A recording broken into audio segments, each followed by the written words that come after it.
ॐ अस्य श्री भगवतो नारायणस्य स्वामी पुष्करिणी तटस्थस्य अलर्मेल्मङ्गा समेतस्य श्री श्रीनिवासस्य दिव्यचरणारविन्दयोः सर्वेषाम् जनानाम् आयुरारोग्याभिवृद्ध्यर्थम् सर्वाभीष्टसिद्ध्यर्थम् अष्टोत्तरशतनामार्चनाम् करिष्ये। ओम श्री वेंकटेशाय नमः। ओम शेषाद्रिनिलयाय नमः। ओम वृषदृग्गोचराय नमः। ओम विष्णवे नमः। ओम नरञ्जनगिरीशाय नमः।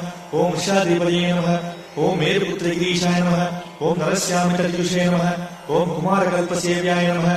ओम वज्रदृग्विषयाय नमः। ओम सुवर्चलासुरन्यस्तसेनापद्यभराय नमः। ओम रामाय नमः। ओम